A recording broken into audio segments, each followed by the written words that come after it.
हरियाणा सरकार अपने किसानों के लिए नई नई योजनाएं बनाकर उन्हें धरातल पर उतारने का काम कर रही है। किसानों को लगातार जागरूक किया जा रहा है ताकि किसान परंपरागत खेती को छोड़कर आधुनिक खेती को अपनाएं और किसानों की आर्थिक स्थिति बेहतर हो सके। ऐसे अनेकों किसान हैं जो सरकार की योजनाओं का लाभ उठा रहे हैं। कृषि विभाग के अधिकारी भी लगातार किसानों के बीच जा रहे हैं।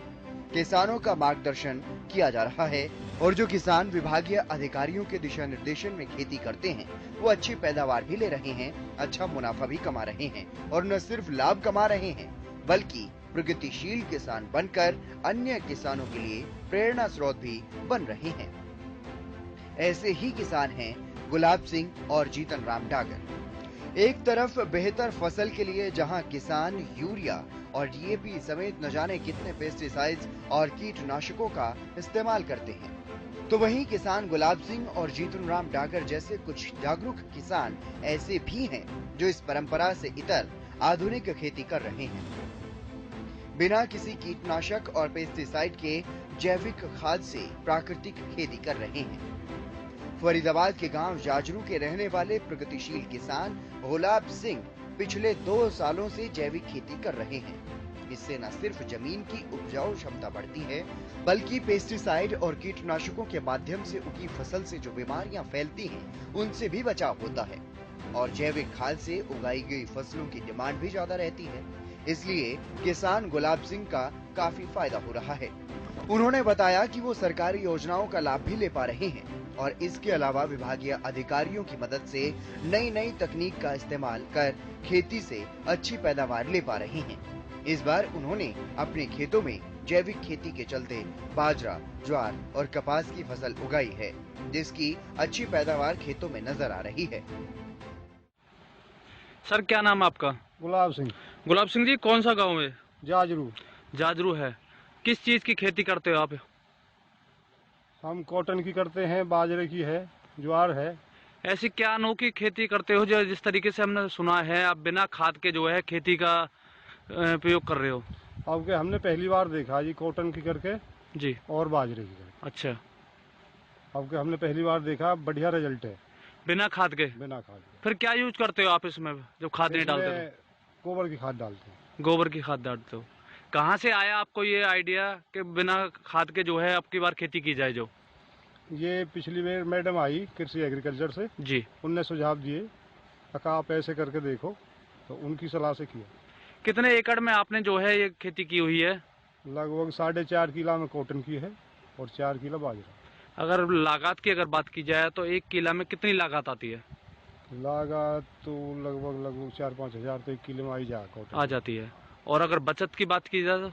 बचत अब सब पता लगेगी, अब कितने की बिकती है, क्या रेट मिलता है। अच्छा, हाँ, हिसाब से।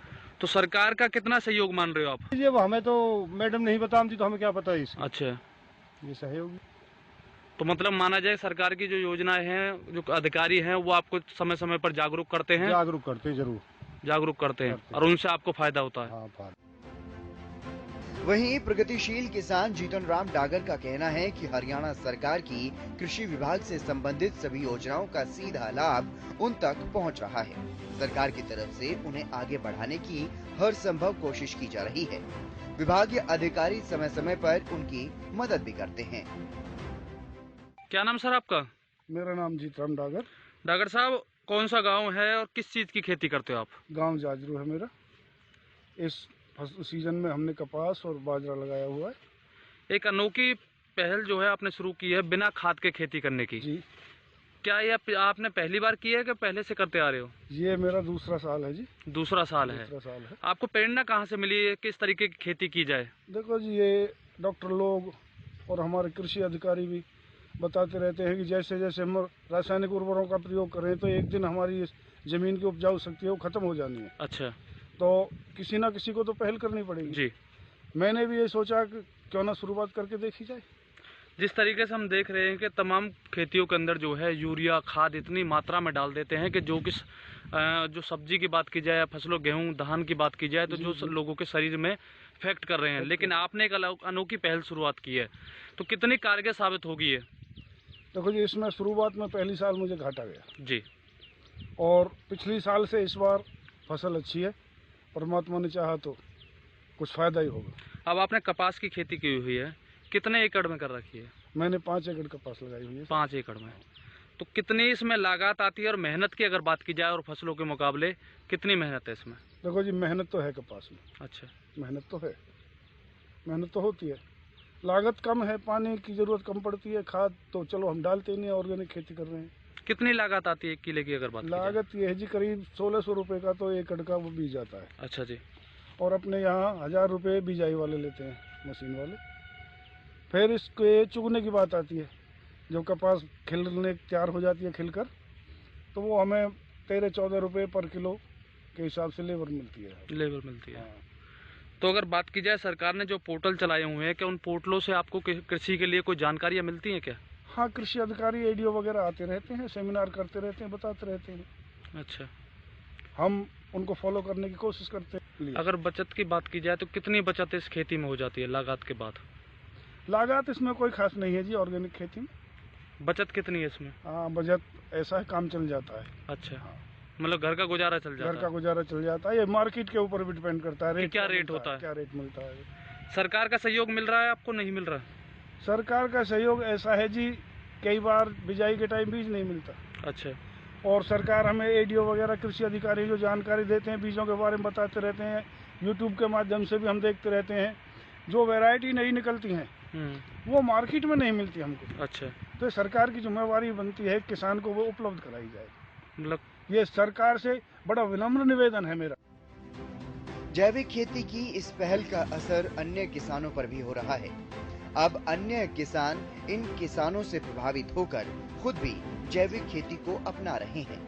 यहाँ तक कि महिला किसान भी जैविक खेती के महत्व को समझ रही हैं और खेतों में गोबर की खाद के इस्तेमाल को ही प्राथमिकता दे रही हैं। कौन सा गांव है? जाजरू। जाजरू। आपने किस चीज की खेती की हुई है? हमने बाजरा, ज्वार और बन की। हाँ।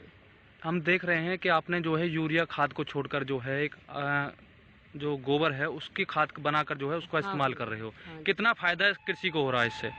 कृषि तो शुरू में तो अभी शुरुआत की है, थोड़ा सा इतना ज़्यादा मुनाफा नहीं होगा, लेकिन धीरे धीरे ज़्यादा इजाफा होगा और यूरिया तेल उससे जो बीमारियां होती हैं वो नहीं होगी। अच्छा, हाँ। तो अगर बात की जाए खेती की, तो इससे कितना लागत आती है इसमें, और मुनाफे की अगर बात की जाए तो कितना मुनाफा इस खेती से आप लोगों को हो जाता है? भाई, यूरिया में तो ज़्यादा खर्चा आवे हैं जी, और उससे क्या खर्चा तो ज़्यादा है नहीं, पर हाँ हमें फायदा हो रहा है। फायदा हो रहा है। हाँ। सरकार की किस तरीके के सहयोग है आपको? अधिकारी कभी आते हैं आप लोगों को हाँ, जागरूक आते हैं कभी कभी, पर अभी इतना ज्यादा वो नहीं है, अभी शुरुआत ही हुई है। शुरुआत हुई है। हाँ। तो क्या संदेश देना चाहेंगे और किसानों को कि भाई किस तरीके की खेती? हम तो यही कहेंगे कि अपना जैविक खेती करो, यूरिया को और उसको छोड़ो, जो हमारे शरीर सही रहे और देश भी आगे थोड़ा, आने वाली जनरेशन थोड़ी तरक्की करे। लगातार जिस तरीके से यूरिया खाद का इस्तेमाल हो रहा है उससे अनेकों बीमारियां लोगों को लग रही हैं। हाँ। लेकिन आपने एक अनोखी पहल की है। हाँ भाई, देखो सही शुरुआत की तो है, अभी पहली बार ही की है। क्या काम करते हैं? जिम्मेदारी करते हैं। जिम्मेदारी करते हैं। कौन कौन सी फसल बोई है आपने अब की बार? बन बोयो, ज्वार बोई, बाजरा। तो किस तरीके से बोते हैं? क्या कोई केमिकल का यूज करते हैं या जैविक खेती करते हैं आप? खाली बड्ढा को खाद खेलते हैं, वाकर नहीं दे रहे हैं।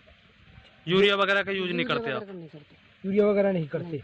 तो यानी कि जैविक यानी हाँ। खाद का इस्तेमाल करते हैं, जो बड्ढा जो गोबर होता है। यहाँ में हमें थोड़ी सी फायदा से दिखे।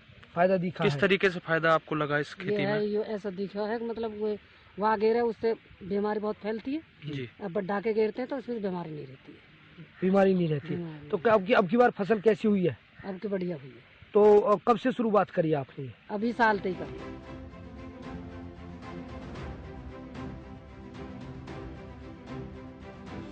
प्रदेश का हर किसान खुशहाल हो, किसानों की आय बढ़े, उनके जीवन स्तर में काफी सुधार हो, इसके लिए मनोहर सरकार लगातार प्रतिबद्ध दिखाई दे रही है और लगातार इसी तरह के काम किए जा रहे हैं ताकि किसानों की आय में इजाफा हो सके। और इसीलिए मनोहर सरकार की तरफ से हर संभव प्रयास भी किए जा रहे हैं। अब उनका असर धीरे धीरे दिखना शुरू हो चुका है।